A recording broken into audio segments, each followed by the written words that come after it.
ભગવાન દ્વારકાધીશ રામદેવજી મહારાજની દિવ્ય દયાથી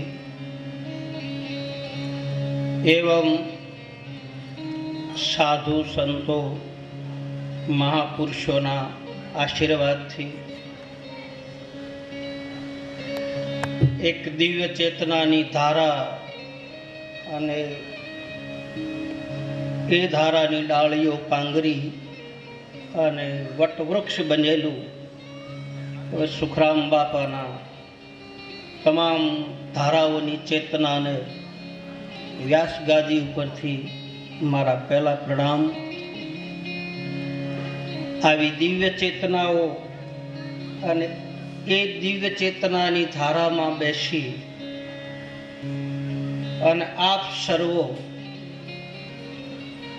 ગત ગંગાની ઉપાસના કરનારા મહાપુરુષો, ભક્તજનો, જેમને આ ચેતનામાંથી કંઈક પ્રાપ્ત થયું છે, જેમને આ ચેતનામાંથી કંઈ અનુભૂતિ થઈ છે, જેમને આવી દિવ્ય ચેતનામાંથી કંઈ પ્રાપ્ત થયું છે, એવા મારા પરમ સ્નેહી આ ઝૂંપડીના મહંત ભરતદાસ બાપુ, એમના ચરણમાં વ્યાસગાદી ઉપરથી મારા પ્રણામ, એ ચેતનાને નમન.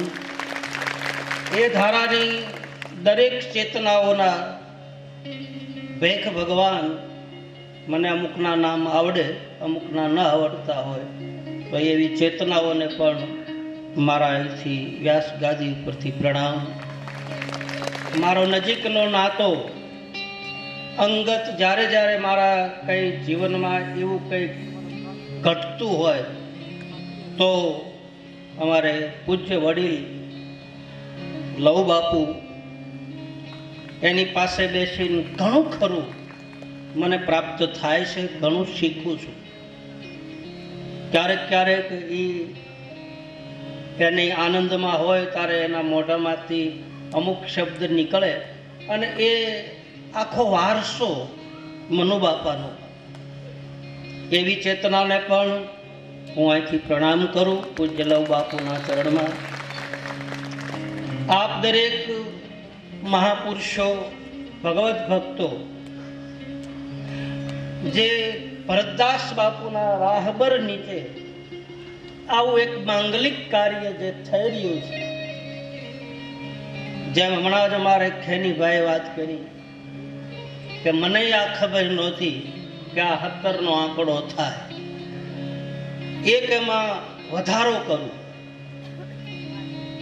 કે મારી કથાઓનો આંકડો 17 થાય. આ નિર્વાણ તિથિ એ પણ નિર્વાણ તિથિ 17મી છે અને રામાપીરનો વધાવો 17નો જ થાય. એ 17ના વધાવે જ ઘોડા દોડવે. એટલે આ એક સંજોગ ઊભા થયા.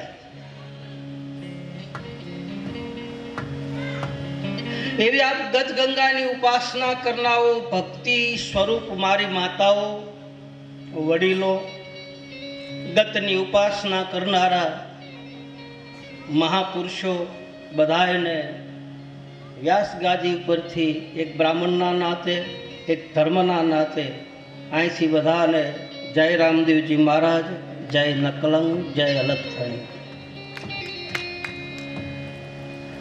રામદેવ કથા વિશે આપણે શું બોલી શકીએ?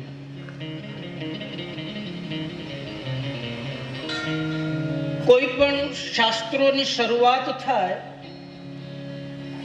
કોઈ પણ ગ્રંથની પધરામણી થાય અથવા તો એની કથા શરૂ થાય એ પહેલા એના મહાત્મને જાણવું જરૂરી છે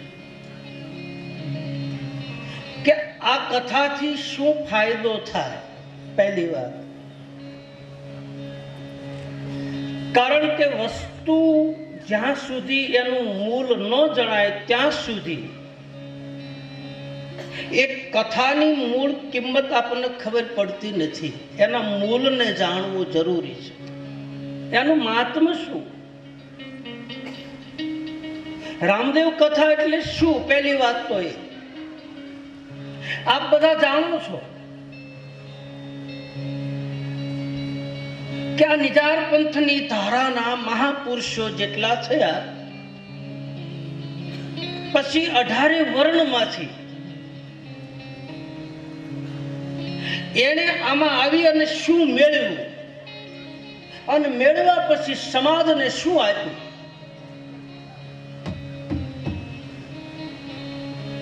અને સમાજને આપ્યા પછી એ સમાજને કેટલો ફાયદો થયો.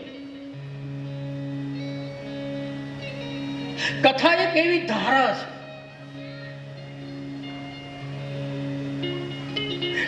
ડોંગરેજી બાપા એમ કહેતા કે કથાનો ઊંધો અક્ષર કરો તો થાક થાય, થાક. કથા શબ્દ લખે એનો ઊંધો અક્ષર વાંચો તો થાક થાય. તો પહેલો ફાયદો તો આ કથામાં મને તમને થાક ઉતારવાનો આ મોકો મળ્યો. આ થાકલો ખાવાનું ઠેકાણું. મારે તમારા માથા ઉપર જે વજનની જંજાળો છે, જે વજનની ગાંઠિયું મારા તમારા ઉપર વળી ગયેલી છે, એ જીવની જંજાળનું ગાંઠિયું કોણ છોડે? તો કે કોઈ સદગુરુ, કોઈ મહાપુરુષનો હાથ અડી જાય અને એની ગાંઠ છોડી નાખે તો એ ગાંઠિયું ઉઘડી.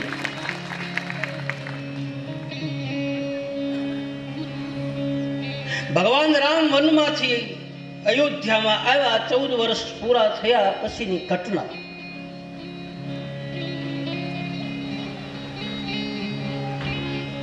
અને ત્યાર પછી બધાને નવા વસ્ત્રો પરિધાન કરાવે, જાનકીજીને સુંદર શણગાર સજાવીને પાટ મહર્ષિ બનાવવાની તૈયારી કરે. એમાં ભરતજી નંદીગ્રામમાં કુટિયા બાંધીને 14 વર્ષ સુધી સીતારામ સીતારામ સ્મરણ કરે. પછી એના બધાની જટા ઉતરાવે. જટા એમાં ભરતજીના માથે જે જટા હોય છે, વશિષ્ઠ બાપજી ભરતનો હાથ પકડી અને રામની પાસે લાવે કે હે રાઘવ, આ ભરતને આ માથાની જટાની ગાંઠું ખોલ.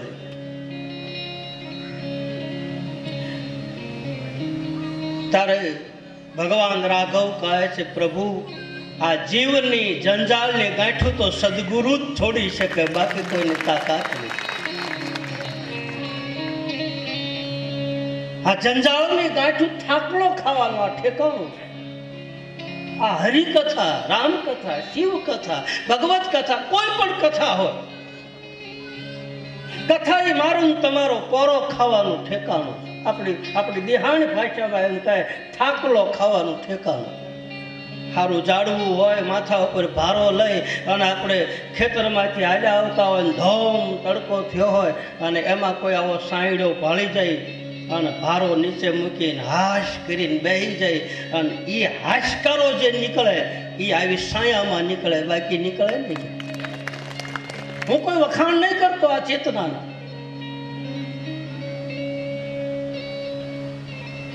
તો કથાનું મૂળ, કથાનું મહાત્મ, પહેલું તો થાક ઉતારવાનું ઠેકાણું, પહેલું માધ્યમ એ બતાવે.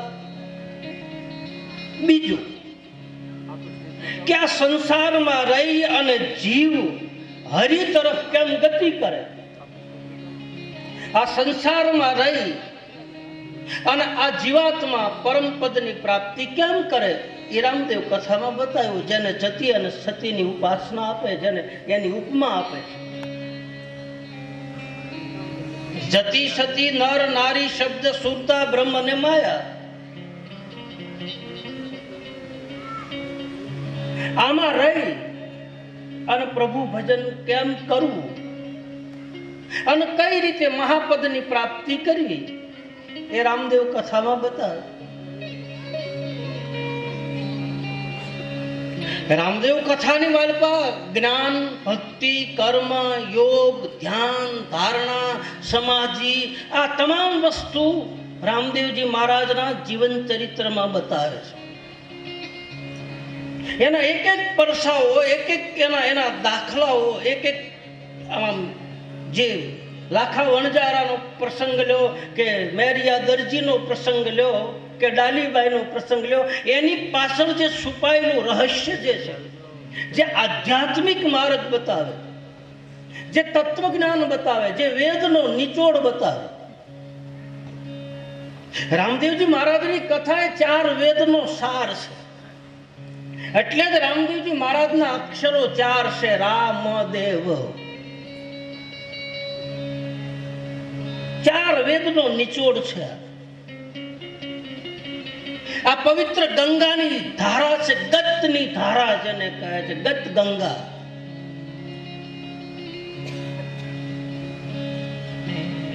આના 4 વિભાગો બતાવ્યા છે રામદેવ કથા.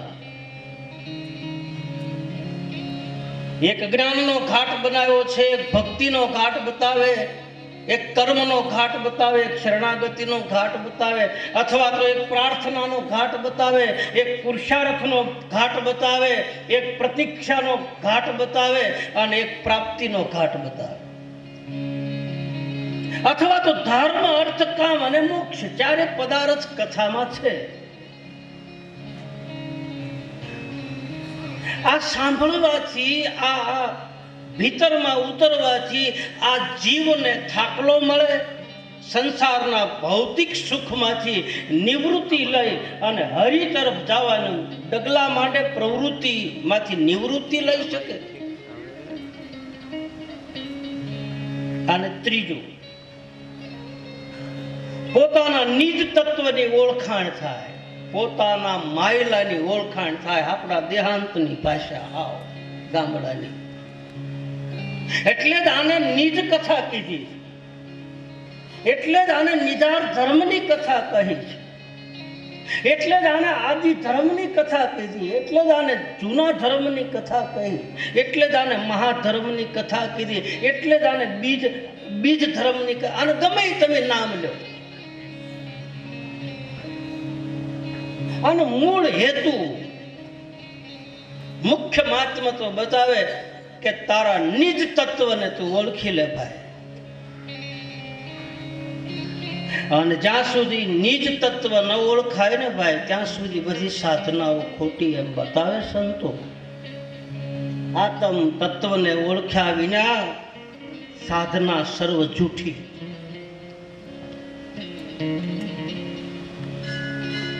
સુખરામ બાપાની ધારામાં સુખરામ બાપાએ નિજ તત્વને ઓળખી અને બીજાને ઓળખાયું, અનુભવ કરાયો. પોતે અનુભવ કર્યો, બીજાને અનુભવ કરાવ્યો અને ઈ ઘરની ઓળખાણ કરાવી. અને ઈ ધારા આમાં બેઠેલા અનેક માયલાઓને ઓળખાણ કરાવે છે આ ભરતદાસ.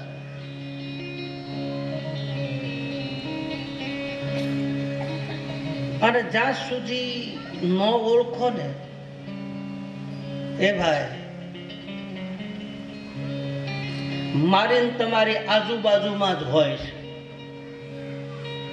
કામ દેજો બરાબર. આપ તો બધા ગુરુમુખી છો અને મને મજા આવે. આવા આવા આવા હંસગતિના બેઠા હોય અને જો મોતીડા વીણતા હોય તો માલપા પડ્યું હોય એ કાઢવું પડે. કારણ કે જાણકાર બેઠા, કિંમત કરનારા બેઠા. એક પ્રજાપતિ હતા. પ્રજાપતિ માટી ખોદતા થાય, એમાંથી હીરો નીકળ્યો. એને ખબર નથી કે આ અમૂલક મણી છે. એટલે એ પોતે લઈ અને આમ બજારમાં માટી લઈને આવતો હતો. એમાં એક નગર શેઠની દુકાન, હાટડી. અને નગર શેઠે પ્રજાપતિના હાથમાં રહેલો એ મણીને જોઈ લીધો, ઓળખી ગયા. બોલાયો કે ભાઈ આયા, આ પાણો ક્યાંથી લાવ્યો? બોલે આ તો માટી ખોદતો હતો, એમાંથી મને આ અમૂલક આ પથ્થર મળ્યો છે. પ્રજાપતિને ખબર નથી કે આ મોંઘા મૂળની વસ્તુ છે.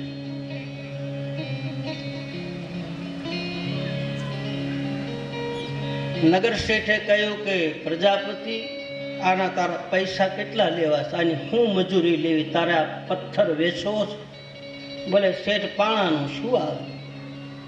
બોલે નહીં, માગ એટલા રૂપિયા આપું. બોલે શેઠ મારી મશ્કરી ન કરો. બોલે નહીં, તું ગાંહડી બાંધીને ઉપાડી લે એટલા રૂપિયા તને આપું, તારી મેળાએ ચડાવી લે એટલે. નગર શેઠના કહેવાથી પછેડી પાથરી પ્રજાપતિ મારી પાસે રાણી સિક્કા રૂપિયા નાખ્યા, પોતે ઉપાડે એટલા લઈ લીધા. હીરો હતો એ નગર શેઠે હાથમાં લીધો. જોજો, ધ્યાન દેજો બરાબર, આ વાતનો સાર અહીંયા પીડ્યો છે. હીરો હાથમાં લઈ અને નગર શેઠ સપના જોવે છે કે મેં ઓલા કુંભારને કેવો છેતર્યો, કરોડો રૂપિયા, અબજો રૂપિયા, ખરવો રૂપિયાનો આ નંગ મેં ખાલી મામૂલી કિંમતમાં લઈ લીધું. અને આમ હથેળીમાં આમ જોવે છે, એમાં હાથમાં ધ્રુજાટ આવ્યો, હથેળીમાંથી હીરો પડી ગયો અને લાદી ઉપર પડ્યો ને હીરાના બે ભાગ થઈ ગયા. અને માલપાથી જવાબ આવ્યો, અરે રે હે નગર શેઠ, તું જાણકાર હોવા છતાંય તે મારી કિંમત આવી કરી. આ કરતા તો મારું હૈયું ફાટી જાય ને એ હારું. એમ તમે જાણકાર અહીંયા બેઠા છો એટલે આ મોતીડા નાખવાનું મન થાય. એવી જગ્યાએ નાખ્યા હોય તો બાપ શું કિંમતની ખબર ન હોય.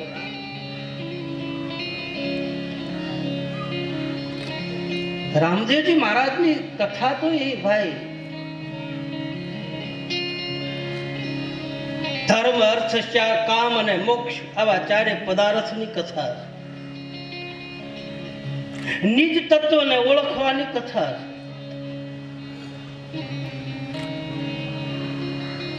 અને ઓળખી લીધા પછી આ જીવને કાંઈ કરવાનું રહેતું નથી. સાંભળજો એ ભાઈ, મારે ભાઈ કહેવાની ટેવ છે વધારે કથામાં. દરેક કથામાં મારે ભાઈ શબ્દ આવે.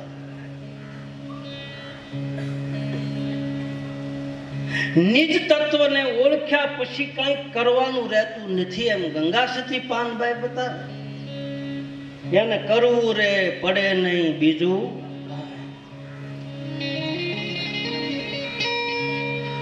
એને પછી ચારે પદાર્થ એના ચરણમાં હોય. અષ્ટ સિદ્ધિ નવ નિધિ એના ચરણમાં આવે. આપણે સિદ્ધિમાં નથી જવું, આપણે ભૌતિક સંપત્તિમાં નથી જવું. આપણે તો આપણા માયલાને શાંતિ મળે એવું કંઈક ગોતવું છે. આપણા ભીતરમાં જે માલપા ઉકળાટ છે ને, ઉકળાટ, માલપાનો બફારો આ તો છે. આ તમે પંખો ચાલુ કરો તો બફારો વયો જાય, પણ માલપાનો બફારો,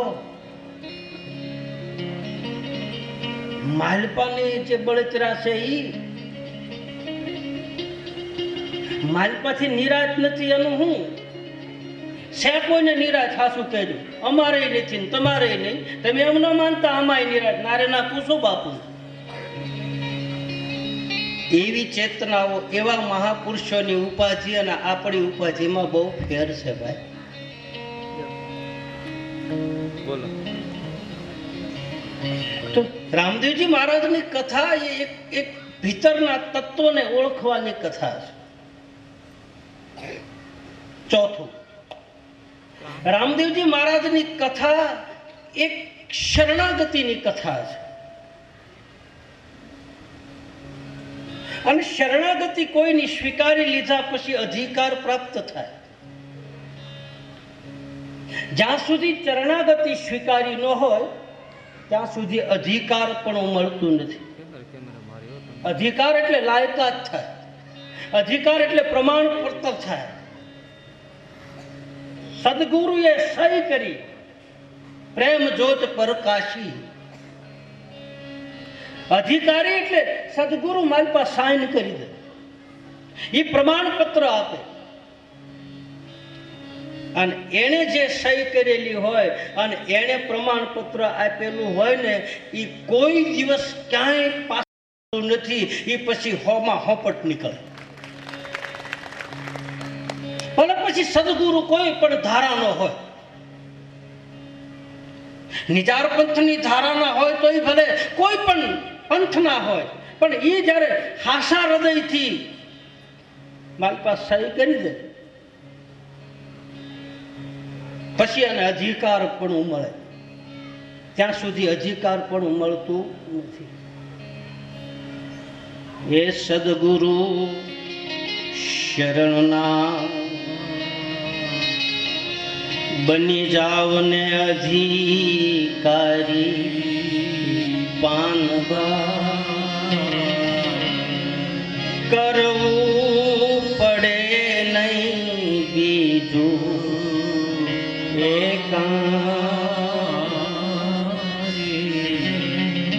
સદગુરુ શરણનાથ બની જાવ અધિકારી રે કરવું પડે નહીં બીજું. અધિકાર મેળવવા માટે પાત્રતા જોઈ, લાયકાત જોઈ. આપણું ભણતર સારું હોવું જોઈએ, અને ભણતર સારું હોય તો જ આચાર્ય મારી પાસે સહી કરે. આપણા પ્રમાણપત્ર પહેલા કઢાવતા ને ગામડામાં, એમાં બધે ટકા મૂકતા, કાગળિયું આવતું. એક તમને ખબર હોય કે આની વર્તણૂક કેવી છે, આની રહેણી કેણી કેવી છે, આ કેવા ઉધામા કરેલા છે, કેટલા કાંકરા ખાઈ ગયેલો છે, કેટલા એની પાટીઓ ફોડી નાખેલી છે, આવું બધું પ્રમાણપત્રમાં લખતા. વર્તણૂક સારી હોય, એનો વાણી, એનું વર્તન, એનો વિચાર, એની રહેણી, એની કેણી, એની ઉઠવા બેહવાની વર્તણૂક સારી હોય ને ભાઈ, તો સદગુરુ મને તમને સહી કરી દે કે લાય બાપ, લાય હું તને સહી કરી દઉં. જા. જેને બેહતા આવડે, જેને સીતારામ કે નારાયણ કરતા આવડે, આ બધું ભણતર ભણવાની કથા. સદગુરુના સાનિધ્યમાં બેસી અને આજે ભણતર, હમણાં જ મારે બાપુને, લવ બાપુને વાત કરી હતી કે કાન કવિ અને બાપા મનુ બાપા ની બે હારે નિહાળમાં ભણવા ગયેલા, અને બહુ સરસ મજાની એની ટ્રેક્ટરમાં સત્સંગત કરતા હતા. એક બધા એમ અમારી રમતું કરતા હતા, તમે તમારી રમતું કરતા હતા. તમે કુંડાળે પડ્યા, એમ ટ્રેક્ટરમાં કુંડાળે જ પડ્યા હતા. કારણ કે 2.5 કલાક થઈ એમ પછી રમણીયા સડ્યા. પછી તો આમાં એમ ચીઠીઓ દેવા માંડ્યા, કાગળિયા છે મારી પાસે. હમણાં જ લવ બાપુએ મને વાત કરી, મને કે બાપુ આવી રીતનું મનુ બાપા અને કાન બાપા એ બે હારે ભણવા બેઠેલા. અને પછી જે કવિ કાને કહ્યું છે, અને લવ બાપુએ મને કીધું, એટલા જ શબ્દો મને યાદ છે કે તમારા પિતાએ, લવ બાપાને વાત કરતા હતા કે તમારા પિતા અને હું બે 1 એકડો ભણવા માટે નિહાળમાં બે હારવાર ગયા, અને તમારા પિતાજીએ પડખે મીંડું કરી અને 9થા ભક્તિ પ્રાપ્ત કરીને 10મા મોલે પગી ગયો, ને હજી હું એમને છું. આ ભણતર હજી હું એકડો ઘૂંટું છું. આ ભણતર ભણવાની આ નિહાળ છે. અને જેને એકડો આવડી જાય ને ભાઈ, આ એક સમજો, જૂના એકડા એકડે રેક ભણવાની રાખો ટેવ. એકડો આવડી જાય એટલે બગડો આવડે, બગડો આવડે એટલે તગડો આવડે, તગડો આવડે એટલે સોગડો આવડે, સોગડો આવડે પછી દહેજ હોય આવડે. પહેલા તો એકડો ઘૂંટાવવો પડે, હાથમાં કાંકરો લઈ અને ઘૂંટાવે. એકડો આવડી ગયા પછી હોય એકડા આવડી જાય. પછી એની પડખે તમે મીંડું એક લગાડો ને તો 10 થાય, એની પડખે બીજું મીંડું લગાડો તો 100 થાય. એમને મીંડા જ વધારવાના રહે. પહેલાં તો એકડો શીખવાનો છે.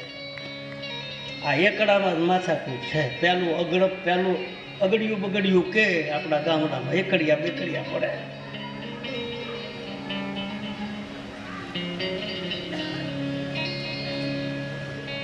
જીવતર કેમ જીવવું, જીવનમાં કેમ બધું આ બધી માયામાંથી, મોહમાંથી, આકાંક્ષામાંથી, મમતામાંથી આ જીવને આ વિષયોમાંથી કેમ છૂટવું એ આ કથા બતાવે. આસક્તિ, મોહ બહુ કઠિન છે,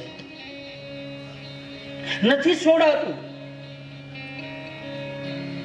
ત્યાગ, વૈરાગ, જ્ઞાન, ભક્તિ, કર્મ, ઉપાસના. રામદેવ કથાની મારી પાસે બધી ધારાઓ છે. રામદેવજી મહારાજના જે નિજાર પંથની ધારામાં જે મહાપુરુષો થયા ને ગત ગંગા, એ કોઈ કર્મના સિદ્ધાંતને માનવા વાળા હતા, કોઈ યોગના સિદ્ધાંતને માનવા વાળા હતા, કોઈ ધ્યાનના સિદ્ધાંતને માનવા વાળા હતા, કોઈ ભક્તિના સિદ્ધાંતને માનવા વાળા હતા. આ ગત આખી ગંગા જે છે ગત, એ ગતની માલપા કોઈ નિજ તત્વને માનનારા હતા, કોઈ સગુણ ઉપાસના કરનારા હતા અને કોઈ નિર્ગુણ ઉપાસના કરનારા હતા. આ બધી ગત ભેગી થઈ. તો એનો અર્થ એ ન થાય કે આ સગુણા, નિર્ગુણા, ખોટુના, ના. અમુક મહાપુરુષો નિજાર પંથમાં જે થયા છે એ નિર્ગુણ બ્રહ્મને માનનારા પુરુષો છે. એ સગુણ આકારને નથી માનતા. એટલે જ રામદેવજી મહારાજના બે સ્વરૂપ રાખ્યા. એક જ્યોત સ્વરૂપ છે અને એક મૂર્તિ સ્વરૂપ. જ્યોત સ્વરૂપ છે નિરાકારનું પ્રતીક છે, મૂર્તિ સ્વરૂપ એ સાકારનું પ્રતીક. તમારે કોઈ પણ વસ્તુ તમે બધા અમુક ભણેલા બિલ્ડરો છે, અમુક મકાનનું બાંધકામ કરતા હોય, એના બધાને ખ્યાલ હોય કે પ્રથમ તો તમારે જમીન જોયા પછી એનો આકાર, એનો પ્લાન બનાવવો પડે કે ન બનાવવો પડે. અહીંયા રસોડું કરવું પડે, અહીંયા મકાન કરવું પડે, અહીંયા સાલી મૂકવી પડે. આકાર, કાગળ ઉપર આકાર કરવો પડે, એનો પ્લાન બનાવવો પડે અને પ્લાન બનાવ્યા પછી એનું નિર્માણ થાય અને પ્લાન બનાવ્યા આકાર બની ગયા પછી એ સાકાર બને. શરીરને સારું રાખો, સુંદર રાખો, સ્વચ્છ રાખો, એને શણગાર સજાવો. કોઈ મનાઈ નથી. ભગવતી હોળે શણગાર કરતી, તમે હોળ શણગાર કરો. માતાજી સોળે શણગારમાં રમતી હતી. ઠાકોરજીને સોળે શણગાર સજાવે તો આપણે શું કામ મોડું પહેરવું ભાઈ? હે, એ દાસી જીવન થયા ને ઘોઘાવદરમાં, એને કોઈ કે હોનાનો હાર આપ્યો અને પછી દાસી જીવન હાર પહેરીને નીકળ્યો ભાઈ. ત્યાં તો બધા કહેવા મળ્યા હતા, ભગતને આવા હોનાન બોનાન શું કરવા છે?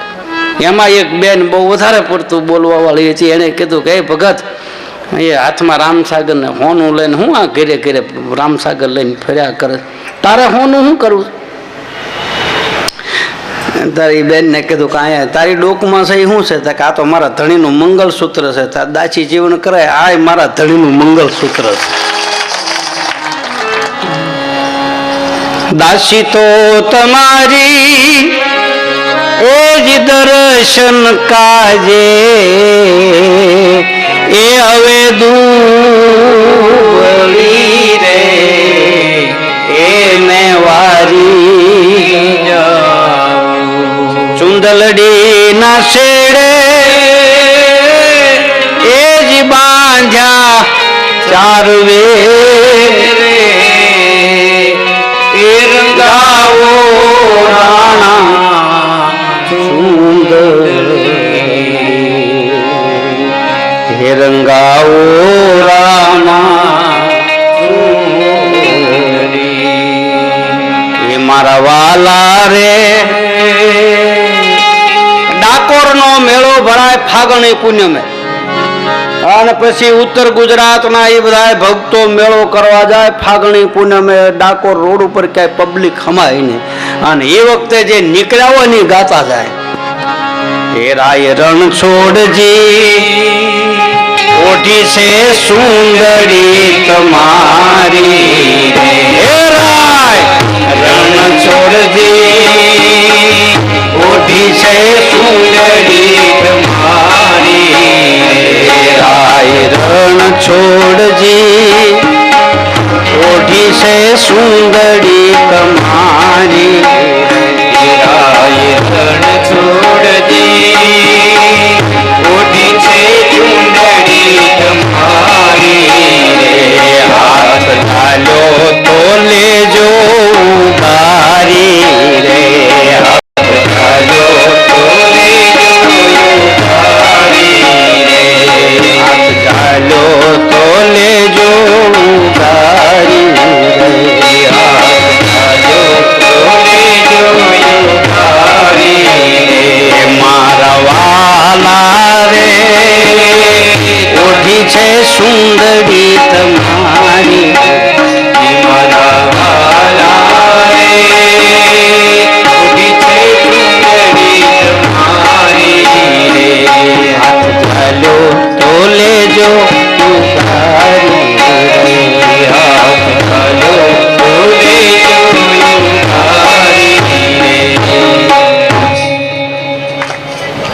દાસી જીવનને ભગવાન જ્યારે વરી ગયા થાય હતા પુરુષ. મારો કહેવાનો ભાવાર્થ, શણગાર કરો જરૂર, દેહને સુંદર રાખો. યહ તન મિલાન વિષય ભોગા, વારે વારે બડે ભાગ્ય માનુષ તન પાવા. સદભાગ્ય હોય તો આપણને માણસનો અવતાર મળે છે.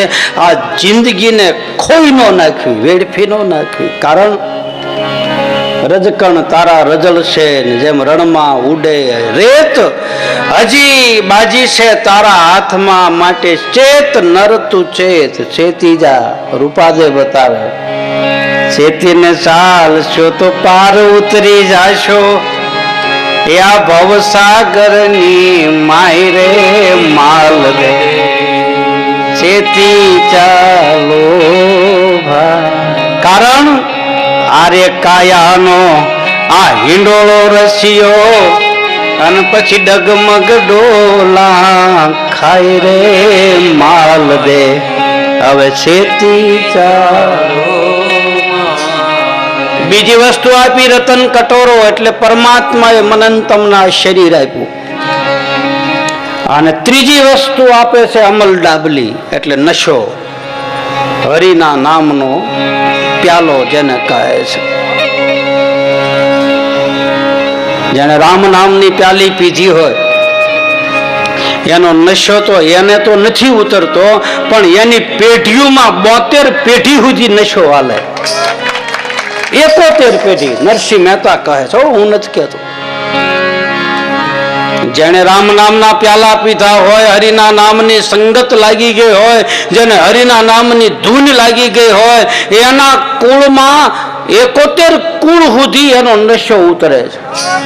ભણે નરસૈયો એના દર્શન થાતા, ભણે નરસૈયો એના દર્શન થાતા. પછી કુળ 71 તાર્યા રે, વૈષ્ણવજન તો તેને કહીએ. વૈષ્ણવજન એટલે ભક્ત, સંત, હરિના નામની પ્યાલી પીધેલો પુરુષ એને વૈષ્ણવજન કહે છે.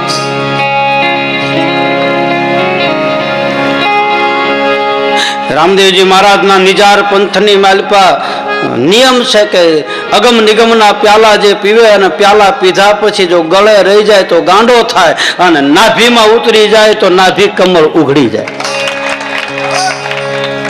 માલપામાં પાવર આવી જાય. આ એ પ્યાલાનો પાવર છે. મારા સદગુરુએ ઘૂંટીને પાયો છે, અને લે બેટા પી જા. જેમ સતાર બાપુને એનો ગુરુ અનવર મિયા મળ્યા, અને સતાર બાપુ એ વખતે નાટક કંપનીમાં રમતા, પાત્ર ભજવતા સતાર બાપુ. અને દાસ સતાર રાજપીપળાની માલપા અનવર મિયા આવ્યા રાજસ્થાનમાંથી. આમ નજર કરી, ઓહો આની પાસે કળા, આની પાસે ગળું, અને આ બધું આમનમ જગતને રાજી કરવામાં વેડફી લાખે. લાય આને હું ખુદાની બંદગી કરતા શીખવાડી દઉં, તો એ પરમાત્માને હાજર કરે. અને કીધું સતારને બોલાવ્યો, ઓ સતાર જરા ઇધર આજા બચ્ચા. અને સતાર બાપુ આવ્યા, સલામ માલિકુ સલામ, બેઠ બેટા, પાણી કા ગ્લાસ ભર દે. હવે કોઈની પાસે કોઈ દી સાધુ પાસે ગયેલો નહીં, ફકીર પાસે ગયેલો નહીં. પાણીનો ગ્લાસ આપ્યો, એઠું પાણી મોઢામાં લઈને પાછો કોગળો કરીને ગ્લાસમાં નાખ્યો. ઓ સતાર જી, લે બેટા એ પ્યાલા પી જા. પગેલો પુરુષ હતો અનવર મિયા, ફકીર, ખુદાને નૂરને પામી ગયેલો પુરુષ. બેટા પી જા. ઘડીક ક્ષોભ થયો, એઠું કોણ પીવે? बेटा सतार मौका मिला है, दूसरी बार प्याला नहीं मिलेगा, पी जा. અને સતારે આંખ વીસીને ભાઈ પ્યાલો પીધો, અને પ્યાલો પીધો ને પછી ગુરુની સામે આમ નજર કરીને ત્યાં તો પહેલું ભજન નીકળ્યું. એવી પ્યાલી પીધી, એવી પ્યાલી મેં તો પીધી, એવી પ્યાલી તો પીધી મારા ગુરુના હાથે એવી પ્યાલી મેં તો પીધી એવી પ્યાલી મેં તો પીધી મારા ગુરુના હાથે પ્યાલી મેં તો પીધી મૂળ રાગ કર એવી પ્યાલી મેં તો મારા ગુરુની નાથે રે એવી પ્યાલી પિતા મારી પ્રીત બંધાણે કોની હારે મારા નૂરની હારે ખુદાની હારે મારે પ્રેમ થયો એક જ ઘૂંટડો પાયો બાપ એક ઘૂંટડો તો અનહદ તારમાં પગી ગયો અનાહતમાં પગ્યો કુરાનનો શબ્દ છે તાજા મીન ફજલે રબી નૂર ને પામ્યો રસૂલ અલ્લાહ લાઈલાય પરવરદિગાર ચારે બાજુ એને નૂર દેખાણું ચારે બાજુ પરમ નૂર એટલે તેજ થાય નૂર એટલે ઐશ્વર્ય થાય નૂર એટલે રતિ થાય નૂર એટલે ઓજસ થાય નથી કહેતા આના મોઢા ઉપર હવે નૂર નથી રહ્યું ભાઈ અને અમુક નું મોઢું તમે જુઓ તો આપણે કહીએ છીએ કે આનું તાલુકો તો જુઓ ભાઈ એ કેટલું તેજ એનું નૂર છે એના ગુરુનું તેજ છે હરિના નામનો નશો કરવો હોય તો કરો અને એ પછી ઉતરતા નથી ભાઈ એ દયા કરીને એ જ પ્રેમે પાયો મારે નેનુમાં આવ્યા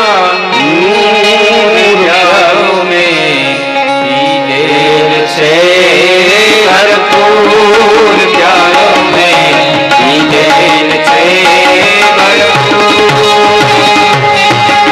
દયા કરીને મન પ્રેમે પાયો ને નેનું મેં આવ્યા નૂર પ્યારો મેં પીધેલ છે ભરપૂર પ્યારો મેં પીધેલ છે ભરપૂર બેટા મારી ભ્રમણા ભાંગી હરદમ હાલે રે હજૂરજી બેટા મારી ભ્રમણા ભાંગી હરદમ હાલે હજૂર રે રોમે રોમે રંગ લાગી ગયો ને પિતા થઈ ચકચૂર પ્યાલો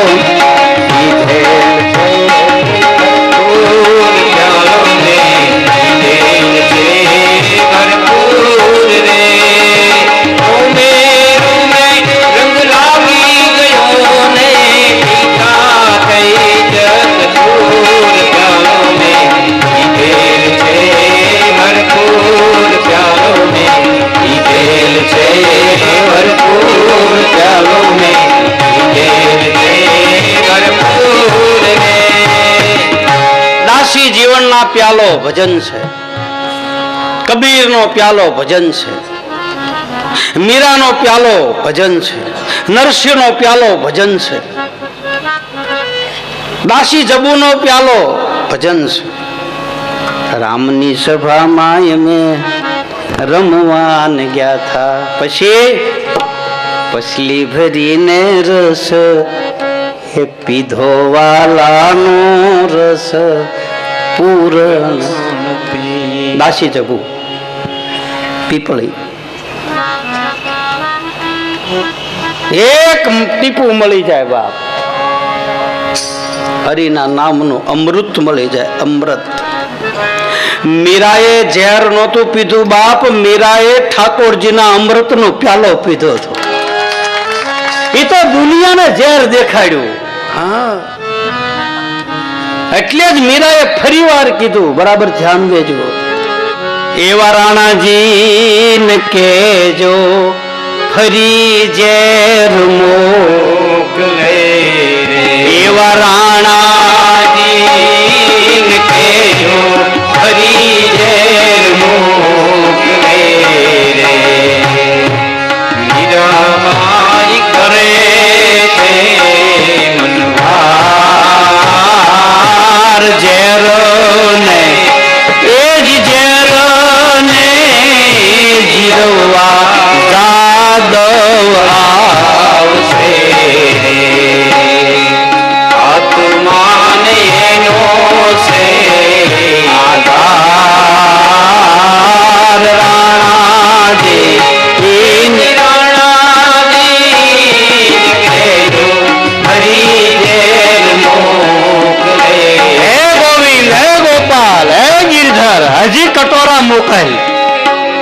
દેવા તૈયાર છે,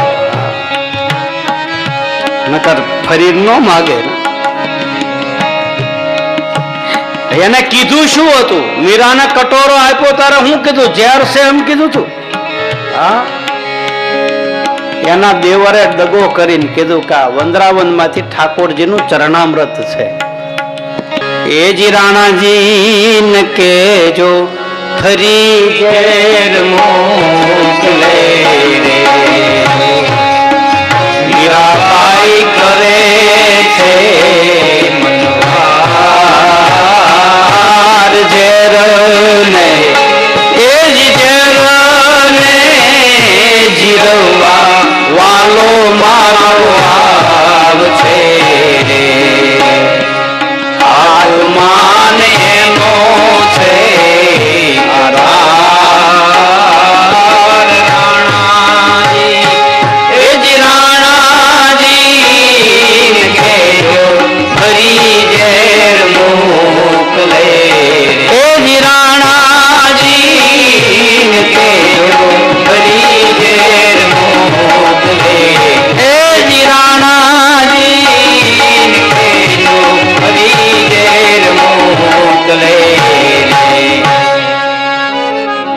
અમર પ્યાલો, અગમ પ્યાલો, અગમ નિગમ નો પ્યાલો, આને જુદા જુદા નામ આપ્યા સંતોય. આને પ્યાલી કીધી, આને કટારી કીધી, આને સોધારી કીધી. એને લાગી જાય વેદના ચાલુ થઈ જાય ભાઈ. ઘૂટીન પાય પીધા પિયાલા મેં તો કેટલું ગાવું એટલે મારે. હા, નકરું નીકળ્યા જ કરે, નીકળ્યા જ કરે. આ પ્યાલા પીધા ને એના આ બધું એનું છે. તમે હેઠા ઉતરીને તમે એમ કહો ને બાપુ આવું ગાવ તો ન નીકળે. આનો પ્રતાપ છે. પીધા પિયાલા મેં તો પ્રેમ ના રે, હાલો પીધા પિયાલા મેં તો પ્રેમ ના રે, પીધા પિયાલા મેં તો પ્રેમ ના રે, પીધા પિયાલા મેં તો પ્રેમ ના રે, પ્યાલા પીધા ને જો તું જાગ્યું રે, પ્યાલા પીધા ને જોત જાગ્યું રે, પ્યાલા પીધા ને જોત જાગ્યું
નશો કર્યો ભાઈ, એ નશો કોઈ દી જિંદગીમાં ઉતરતો નથી. ચડ્યા જ કરે, ચડ્યા જ કરે, ચડ્યા જ કરે. એ મારે નહોતો પી, મને પરાણે પાયો રે. રામરસ પીવા જેવો છે. ગુરુ બાવડું પકડીને પાય, લે બેટા પી. આમ કરે નથી. અને પછી કડવી દવા જેમ બાળા ગોળી ઘોળીને માં પાય ને, મોઢું પકડીને પાય. મારે નહોતો પીવો ને મને પાયો રે. રામરસ પીવા જેવો છે.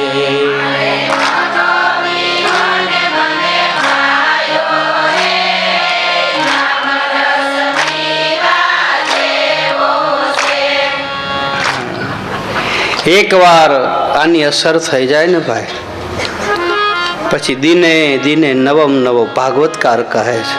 દિને દિને નવમ નવમ, પછી નવીન નવીન માલપા નીકળ્યા કરે. આ વસ્તુ જ એવી છે, મહા મોંઘી વસ્તુ. પણ આ બધું જીવના ભાગ્યમાં હોય ને તો મળે, નહીતર મળતું નથી. ત્રીજી વસ્તુ અમલ ચડાવ્યો, ડાબલી આપી, અમલ નશો આપ્યો. અને ચોથી વસ્તુ આપે છે વીર ગેડિયો. વીર ગેડલ્યો એટલે કાળની લાકડી.